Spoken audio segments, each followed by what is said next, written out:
दूरादवीक्षणं हासः सम्प्रश्नेष्वादरो भृशं परोक्षेऽपि गुणश्लाघा स्मरणं प्रियवस्तुषु असेवके चानुरक्तेः दर्शनं प्रियभाषणम् अनुरक्तस्य चिह्नानि दोषेऽपि गुणसंग्रहः।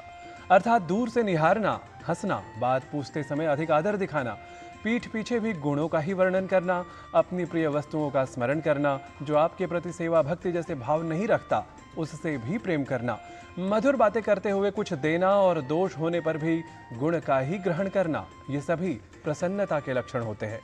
जी हाँ, सुप्रभात की वेला में प्रसन्नता के साथ भारतीय ज्ञान विज्ञान की समृद्धि को आप सभी के साथ साझा करने को हम हैं तैयार।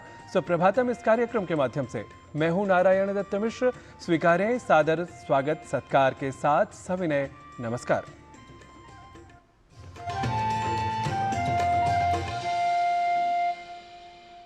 नास्ति वेदात् परम शास्त्रम नास्ति मातुः परो गुरुः नास्ति दानात् परम मित्रमिह लोके परत्र च। निश्चय ही इस पृथ्वी लोक में और परलोक में वेद से श्रेष्ठ कोई शास्त्र नहीं, माता से श्रेष्ठ कोई गुरु नहीं और दान से श्रेष्ठ कोई मित्र नहीं। साथ ही यह भी जान ले कि समय से बड़ा कोई प्रेरक नहीं। अतः सुप्रभातम का आरंभ भी हम समय के विज्ञान और अभिज्ञान को समर्पित आज के पंचांग के माध्यम से कर लेते हैं।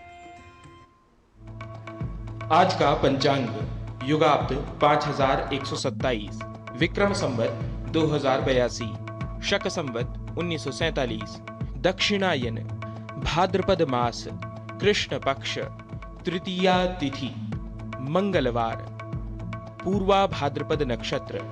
आज का दिन सभी के लिए मंगलमय हो। और आज के पंचांग के बाद अब समय है सुप्रभातम में सुभाषित की प्रस्तुति का। कहा गया है, न कस्यचित् कस्यचित् यः स्वभावात् भवत्युदारोऽभिमतः खलो वा लोके गुरुत्वं विपरीततां वा स्वचेष्टितान्येव नरम नयन्ति।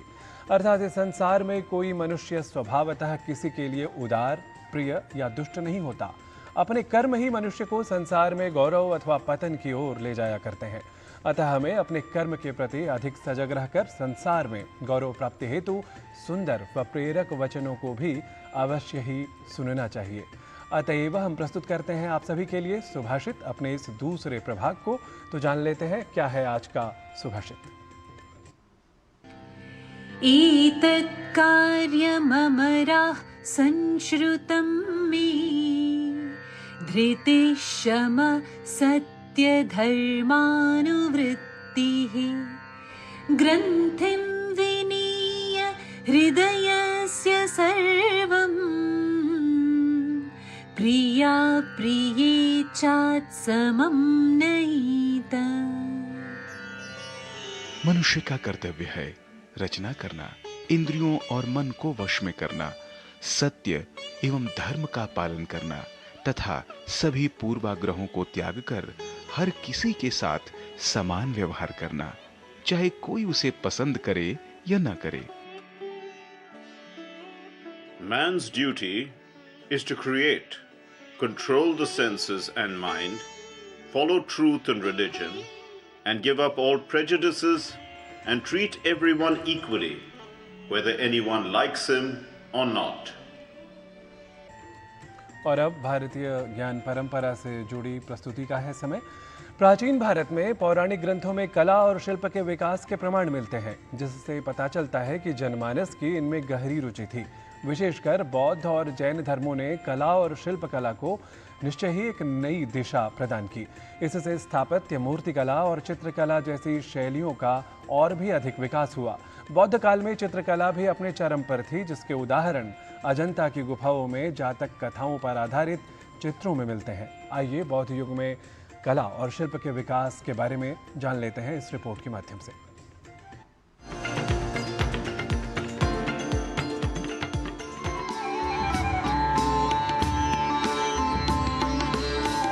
पौराणिक ग्रंथों में कला एवं शिल्प के उन्नयन के साक्ष्य दृष्टिगत होते हैं। प्राचीन भारत में जनमानस कला एवं कलात्मक प्रणयनों से अधिक रुचि लेता था। 6ठी शताब्दी ईसा पूर्व के धार्मिक आंदोलनों एवं बौद्ध एवं जैन धर्मों के उद्गम ने न केवल प्राचीन साहित्य लेखन में योगदान दिया, बल्कि कला एवं शिल्प के क्षेत्र में भी नवीन उद्भावनाओं एवं शैलियों का शोध बनकर नवीन संकल्पनाओं को उद्भासित किया, जिसका सुंदर परिणाम स्थापत्य, मूर्तिकला, शिल्पकला और चित्रकला में परिलक्षित हुआ।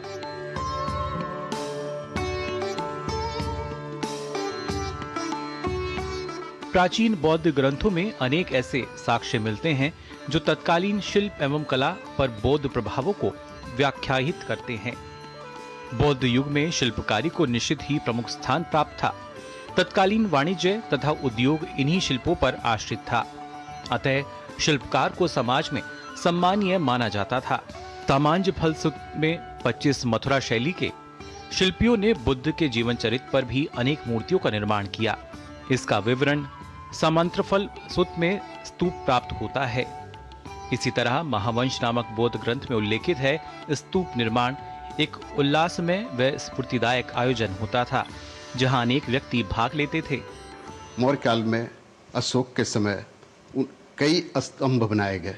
सम्राट अशोक जब अपने आप को बौद्ध धर्म में परिणत किया, तब वो उन सभी स्थानों की यात्रा की जो बौद्ध धर्म से संबंधित थे और जहाँ जहाँ लगभग भगवान बुद्ध गए थे, उन स्थलों पे उन्होंने स्तंभों का निर्माण करवाया। उन स्तंभों के शीर्ष पर विभिन्न प्रकार के पशु आकृति उकेरी गई, जो अपने आप में बहुत ही महत्वपूर्ण है और कला शैली की दृष्टि से भी बहुत महत्वपूर्ण है। बौद्ध जातकों तथा अन्य कतिपय पाली ग्रंथों में स्थापत्य विषयक रोचक विवरण मिलते हैं। दीघ निकाय ग्रंथ में 25 मुख्य शिल्पों की चर्चा है। ऐसी दूसरी सूची ब्रह्मजाल सुत में है, जिसमें एक विषय वस्तु विद्या अर्थात वास्तु विद्या का प्रतिपादन है। इस शास्त्र के अंतर्गत वस्तु कम यानी भवनों का निर्माण तथा वस्तु परिकम यानी मूर्तियों, चित्रों आदि के अलंकरण के विवरण भी प्राप्त होते हैं। बौद्ध काल में चित्रकला भी अपने विकसित रूप में प्राप्त होती है। इनमें भी बौद्ध ग्रंथों की घटनाओं को उपजीव्य बनाकर उन्हें चित्रात्मक कौशल से जीवांत किया गया है। अजंता की गुहाओं से मिले चित्र जातक कथाओं पर आधारित हैं। चित्रकला के अन्य उदाहरण विनय पिटक एवं थेरी गाथा में मिलते हैं। बौद्ध धर्म ने भारतीय कला एवं शिल्प के क्षेत्र में महान योगदान दिया है, जिसके प्रमाण बौद्ध काल में कलाकृतियों एवं भवनों का स्पष्ट वर्णन विभिन्न ग्रंथों में आज भी उपलब्ध है। बौद्ध धर्म ने भारतीय कला और शिल्प को ऐसे उत्कृष्ट आयाम दिए हैं, जिनमें हमारी परंपराओं और संस्कृति के चिन्ह अत्यंत रमणीयता के साथ प्रस्थापित हुए हैं और विश्व भर में अद्वितीय और अतुलनीय स्थान रखते हैं। हमें उन अनाम शिल्पकारों और कलाकारों का आभार व्यक्त करना चाहिए, जिन्होंने अपने व्यक्तिगत हितों को दरकिनार कर सामूहिक उत्थान को चुना। उन्होंने ऐसी अमर रचनाओं का निर्माण किया, जिनसे भारतीय सांस्कृतिक विरासत ने विश्व मंच पर गौरव प्राप्त किया। जैनेन्द्र सिंह की रिपोर्ट, डीडी न्यूज।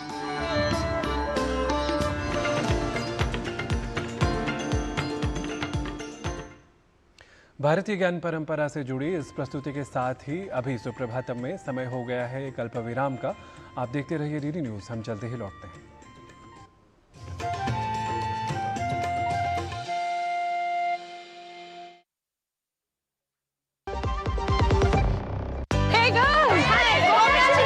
आज तो पार्टी चाहिए। चैंपियन के साथ सेल्फी लेंगे। आइडिया, यही करते हैं पार्टी।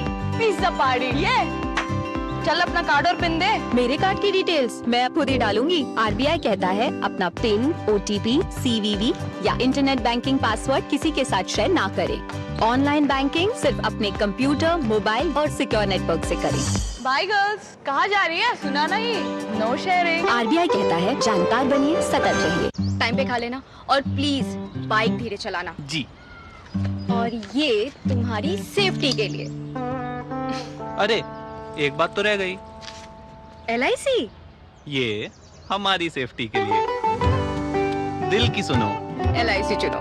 LIC हर पल आपके साथ।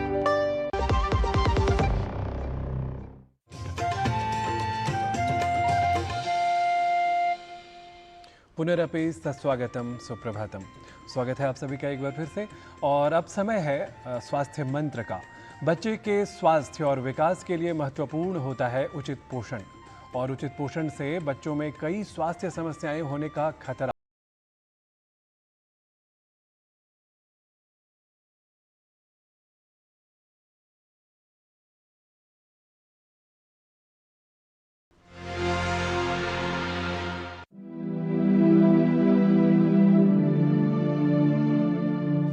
शिशु के सही व पूर्ण विकास के लिए आहार का विशेष महत्व होता है।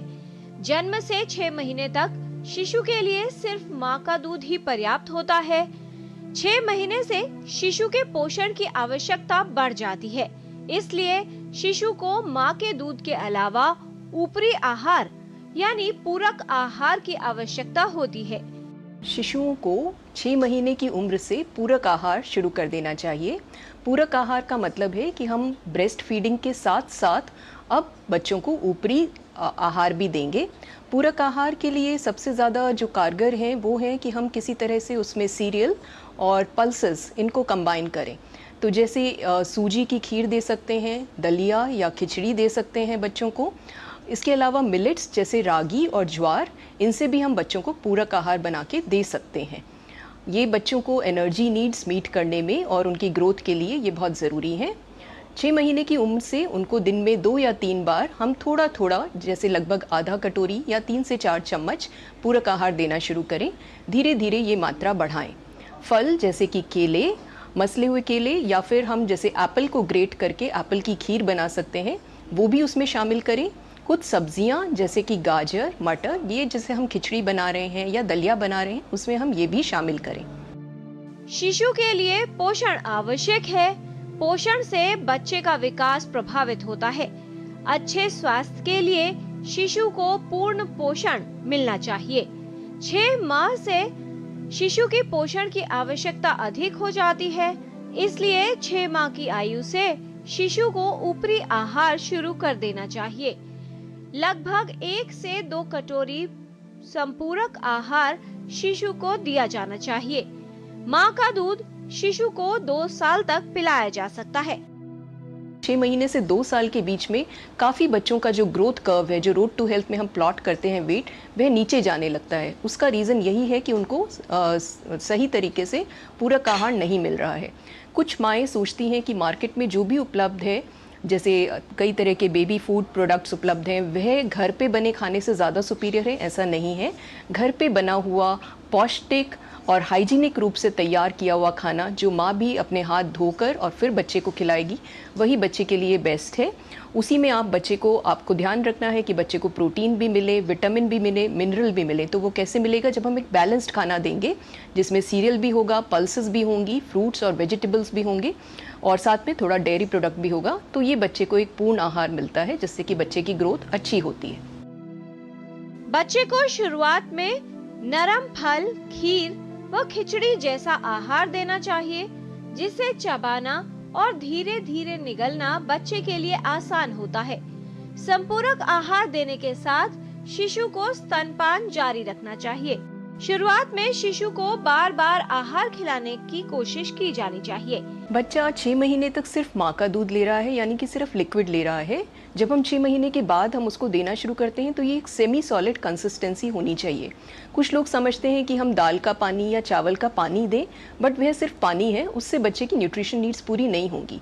बच्चा जनरली थोड़ा सा खाता है, तो वह जो थोड़ा सा खाए उसमें ही उसको एनर्जी मिले, तो वो एक सेमी सॉलिड कंसिस्टेंसी, जैसे कि पतली खिचड़ी, पतला दलिया या सूजी की खीर, इस तरह की चीज़ें, या मसला हुआ आलू जो कि एक सेमी सॉलिड है, बच्चा आसानी से निगल सकता है, उसको चबाना नहीं पड़े। शुरुआत हम ऐसे खाने से करते हैं।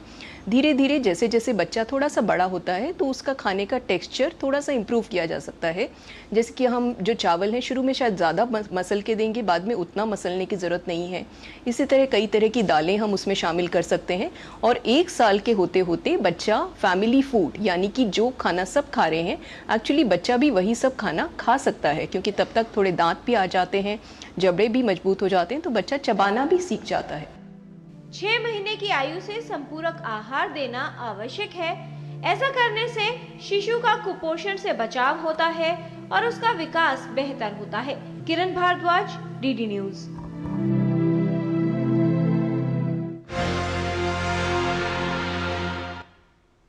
स्वस्थ रखने में निश्चय ही योग उपयोगी होता है। हर आयु वर्ग के लिए यह लाभकारी होता है। विशेष रूप से यदि बात करें बच्चों की, तो उनके लिए कौन कौन से आसन किए जा सकते हैं, आइए देख लेते हैं योग से जुड़ी इस प्रस्तुति के माध्यम से। आज हम देखेंगे कुछ आसनास जो बच्चे घर पे बहुत ही आसानी से कर सकते हैं। तो पहला है पर्वत आसन।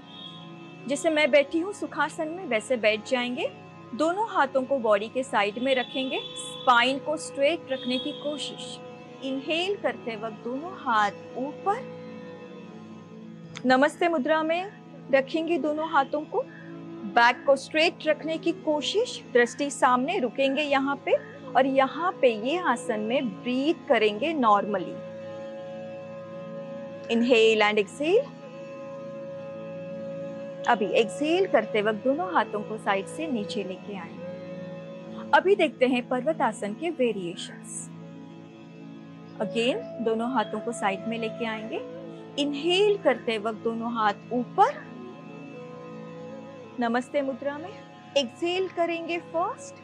नाउ इनहेल करते वक्त राइट साइड में बेंड करेंगे। Exhale centre. नाउ इनहेल करते वक्त लेफ्ट में जाएंगे। अगेन एक्सहेल करते वक्त सेंटर में आएंगे। इनहेल करेंगे अपनी जगह पे।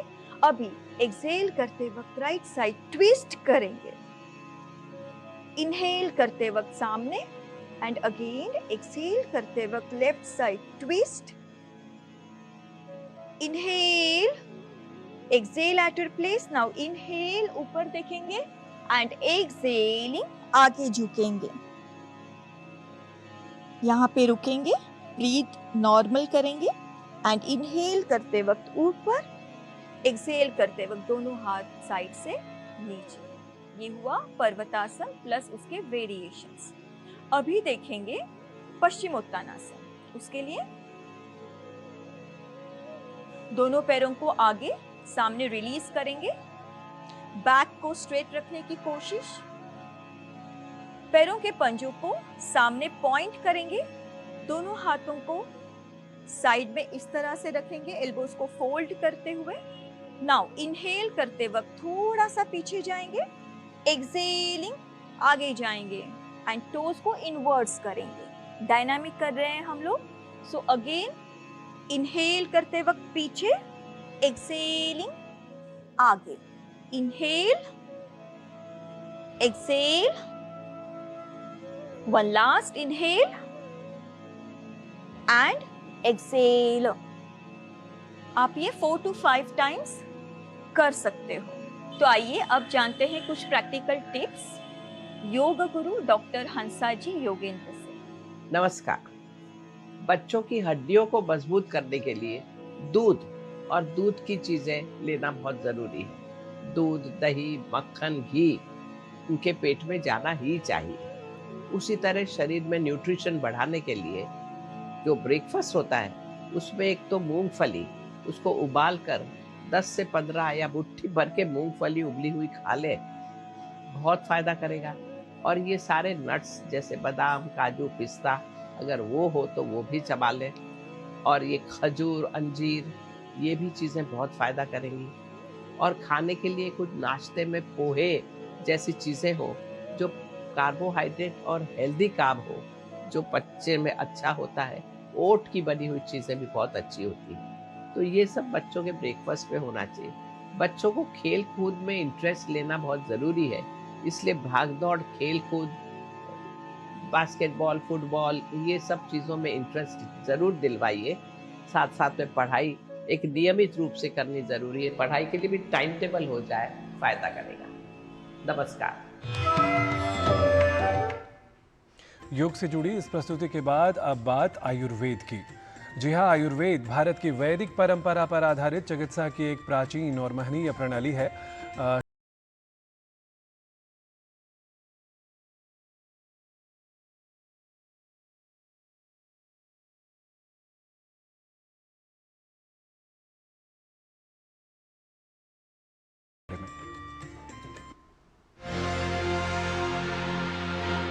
याम युग्मम न लंघयेत याम मध्ये न भोक्तव्यम।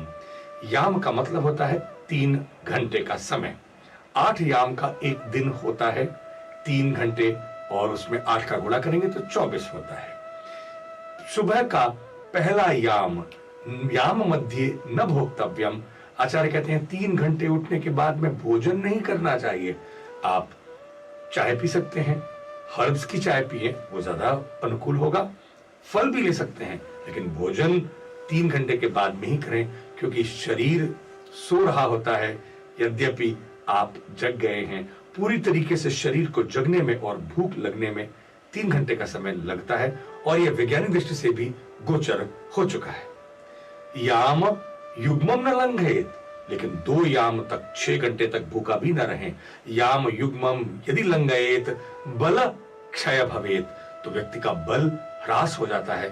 इसलिए संभव हो सके तो 3 घंटे के बाद में और 6 घंटे के पहले, अर्थात चौथे और 5वें घंटे में व्यक्ति को ब्रेकफास्ट, नाश्ता करना चाहिए। ऐसा करने से आपको शक्ति प्राप्त होगी, और शरीर में जो भी आपने रात्रि में लंघन किया है, फास्ट किया है, उसको अब ब्रेक करेंगे तो आपको अद्भुत शक्ति का संचार आपके शरीर में होगा।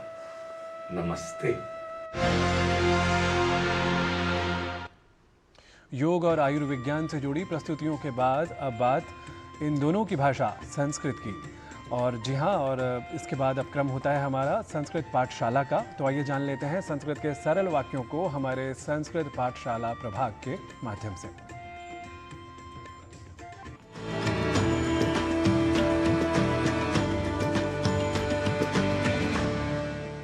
नमो नमः मित्राणि। संस्कृत पाठशालायाः एतस्यां कक्षायां भवतां सर्वेषां स्वागतम्। मम नाम गवीशः।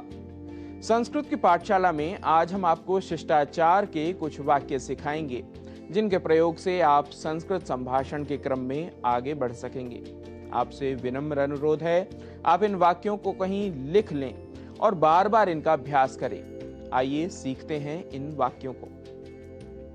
वाक्य यदि हो, समझे क्या, ज्ञातम किम, ज्ञातम किम, इस प्रश्न का उत्तर सुनाओ।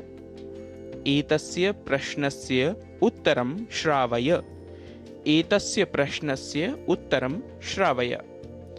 वाक्य यदि हो और एक बार सुनाओ, तो संस्कृत में बोलेंगे पुनः एकवारं श्रावय, पुनः एकवारं श्रावय।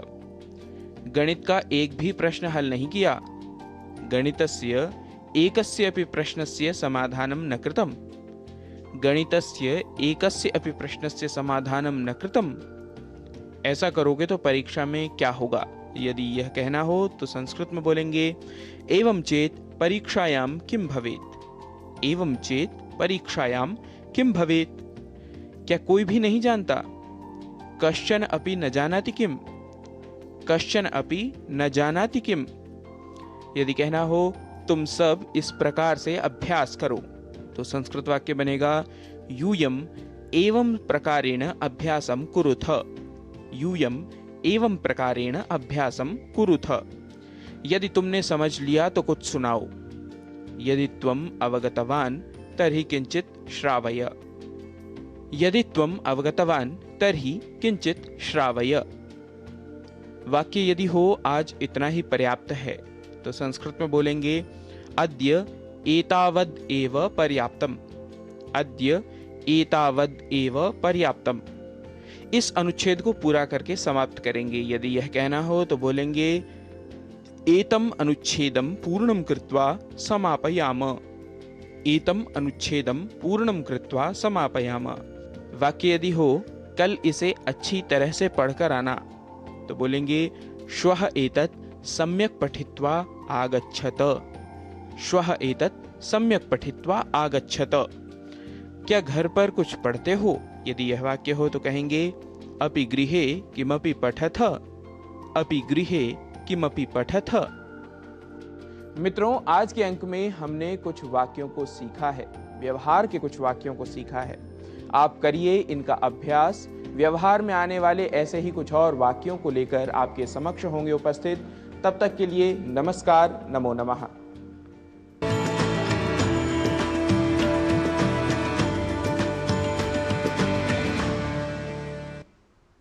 तो आज के सुप्रभातम की समग्र प्रस्तुति में इतना ही। मुझे अपने सहयोगियों के साथ दीजिए अनुमति। तावत नमो नमः।